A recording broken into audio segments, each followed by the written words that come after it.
नाशिकचं प्रकरण खरात. अशोक खरातचं प्रकरण जे खूप जास्त चर्चेत आहे. ह्या भोंदूबाबानं सगळं पूर्ण महाराष्ट्रभर धुमाकूळ घातलाय. हॅलो, कशा आहात सगळे? मी मस्तच आहे, तुम्ही पण मस्तच असाल. आणि आज एका वेगळ्याच विषयावरती मी बोलणार आहे, जे की राजकारणाचा आपल्याशी काही संबंध नाही. फक्त आपण जे न्यूज वगैरे ऐकतो त्याच्यावरती थोडं आपलं मत मांडावंसं वाटलं. आणि म्हणजे आपली एक फॅमिली आहे, आपल्या फॅमिली वर्गाला आपलं मत सांगायचं म्हणून मी हे बोलते. की जे आता बायका खूप जास्त बाबांवरती विश्वास ठेवतात. ते म्हणजे साधू बाबा, भविष्य सांगणारे, त्यांच्यावरती खूप जास्त बायका विश्वास ठेवतात.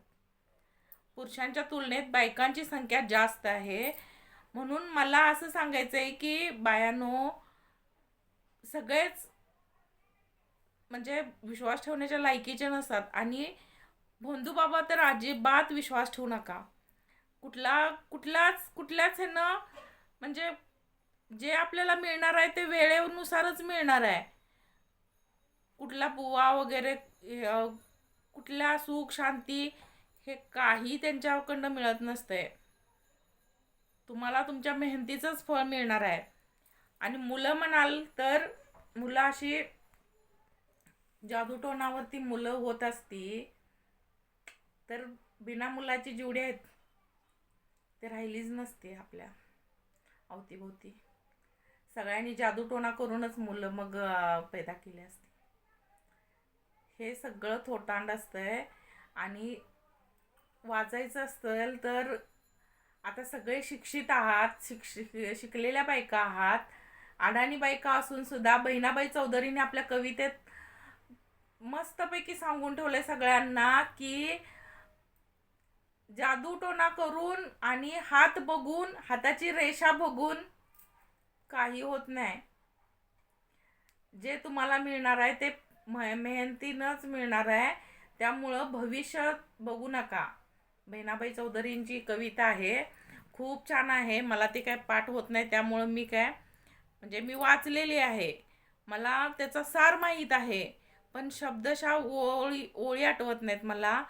कुणाला जर ती मिळाली तर वाचा, नक्की वाचा. तुकोबा महाराजांनी पण म्हणून ठेवले, अंगी फासून या राख म्हणती.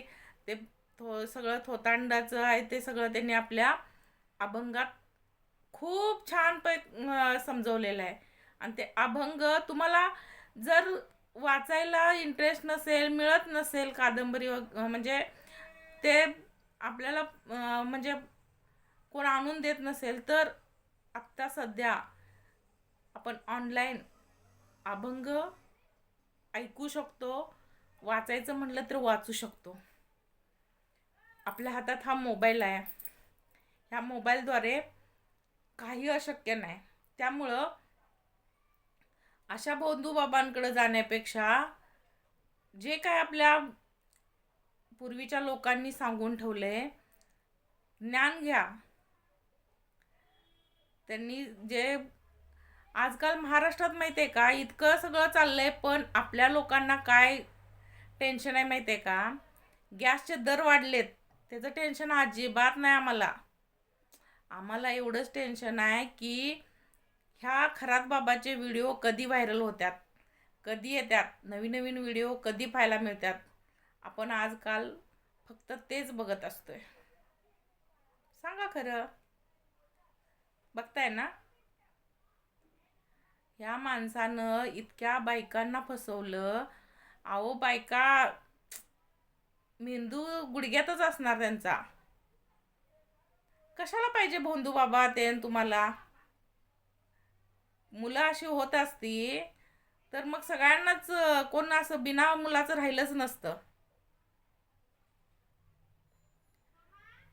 सगळं ते चिचुक्याचं हे काय म्हणतात ते, पॉलिश करून चिचुके विकून ह्या माणसानं करोडोची संपत्ती गोळा केली. ते मिळवायला पण टॅलेंट लागते. दुसऱ्यांना स्वतःचं टिंब टिंब पाजलं. बरोबर आहे की नाही? तर ह्या सगळ्या गोष्टी ज्या आहेत त्या तुम्ही जर त्यांच्याकडे नाही गेला तर कशा शक्य आहेत?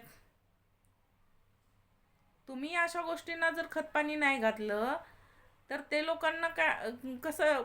आणि जग इतकं विज्ञानानं म्हणजे पुढं गेलंय, सगळं झालंय. भविष्य अजून सुद्धा आपल्याकडे लोक उद्या काय करणार आहे त्या बुवाला माहीत असतं तर तो आता सध्या त्याच्यावर ही परिस्थिती आलीच नसती ना. बरोबर आहे की नाही? आणि त्यानं जे कांड केलंय त्याचे फक्त 58 व्हिडिओच आहेत. त्या माणसानं ते 58 व्हिडिओ त्याच्या ऑफिस बॉयनं 58 व्हिडिओज काढलेत. ह्याच्यापेक्षा किती तर जास्त असतील अजून. त्याचं काय गणितच नाही. त्याची प्रकरणं अगणित आहेत. पण आम्हा बायकांनाच कळायला पाहिजे की आपण ज्यावेळी अशा गोष्टींना म्हणजे भुलतो, अशा गोष्टींना ज्यावेळी बळी पडतो, आता त्यांना पण टेन्शन आहे. आपले पण व्हिडिओ व्हायरल होतील का असं बऱ्याच जणांना टेन्शन असेल. टेन्शन शेवटी येणारच हो. कारण त्यांना ते पाणी पाजून काहीतरी गुंगी देऊन म्हणजे हा माणूस तर आहेच नीच. काय खालच्या पातळीचा माणूस आहे. इतकं असं कांड केलं. काय माहिती अजून कोण कोण त्याच्यात सामील आहे. बडे बडे राजकीय नेते पण त्यांच्या फोटोबरोबर दिसत आहेत. काहीच सांगता येत नाही ना. राजकारणी लोकांचा वरद हस्त असेल त्यांच्या डोक्यावरती तर आपण काहीच सांगू शकत नाही ना. आता चौकशी चालू आहे तर चौकशी होणार. त्याच्यानंतर त्याच्यातून अजून काहीतरी व्हिडिओ बाहेर येतील. त्याच्यात जे लोक तिथं गेलतीत बायकांना घेऊन त्यांना आता ते टेन्शन असेल आपला पण व्हिडिओ येतोय का काय.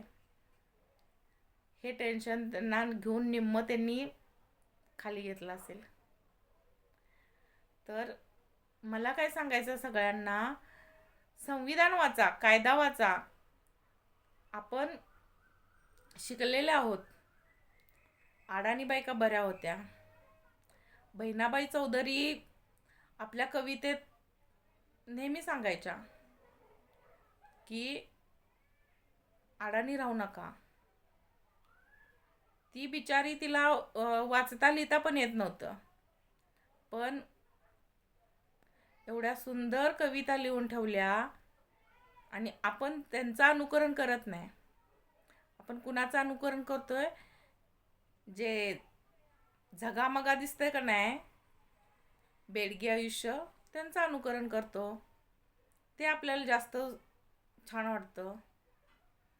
पण हे आपले जे ग्रंथ आहेत त्या ग्रंथात काय सांगितले, अभंगात काय सांगितले, बहिणाबाई चौधरींनी आपल्या कवितेत काय सांगितले याच्याकडे बघायला आपल्याला वेळच नसतो. आपण फक्त कुठले बुवाबाज कुठं हेच बघणार. आज देशात काय परिस्थिती चालल्या आणि अख्खा महाराष्ट्र फक्त खरात नावाचं टेन्शन आहे. ह्याचे व्हिडिओ अजून कसे बघायला मिळतील, अजून कुठले व्हायरल होतील, आता कुणाचा नंबर लागेल, आता कुठली मोठी बातमी येईल. सगळ्या जगाला सगळ्या बाकीच्या लोकांना टेन्शन काय, गॅस सिलेंडर वाढलेत त्याचं टेन्शन अजिबात आपल्याला नाही. गॅस सिलेंडर वाढले, युद्ध तिकडं पेटलं त्याचं पण काय नाही. पण आपल्याला पहिला कळलं पाहिजे खराबचं काय झालं. नंतर ते रुपाली चाकणकर मॅडमचं काय झालं. त्यांनी तर 2 मिनिटात लगेच राजीनामा त्यांनी स्वतःहून दिला नाही, त्यांना राजीनामा द्यायला लावला. म्हणजे हे राजकारण खूप मोठं आहे. आता ह्या राजकारणावरती आपल्याला तर काय बोलायचं नाही. त्यामुळं तुम्ही फक्त एवढंच लक्षात घ्या, वाचायचं असेल तर संविधान वाचा. आपल्या संविधानानं आपल्याला काय काय अधिकार दिलेत ते बघा. बायकांना डॉक्टर बाबासाहेब आंबेडकरांनी तरतूद करून ठेवलेले आहे. सगळे अधिकार, समान अधिकार बायकांना आहेत. मग हे अधिकार कशासाठी? आपण घरातच वापरायचे का फक्त? नवऱ्यापुरतेच वापरायचे, सासू-सासऱ्यापुरतेच वापरायचे? बाहेर असे बाजी करणारे लोकांना बळी पडायचं आणि घरी कायदा दाखवायचा? असं अजिबात करू नका.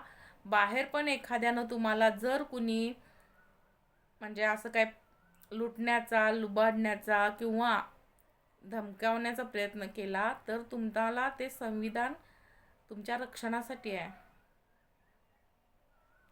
तर परत एकदा तुम्हाला सांगते, असा कुठल्याही बाबाच्या बळी पडू नका.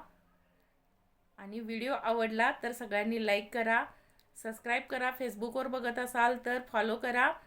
आणि असेच नवनवीन व्हिडिओ बनवण्यासाठी कमेंटमध्ये मला नक्की सांगा व्हिडिओ कसा वाटला. जय भीम सगळ्यांना.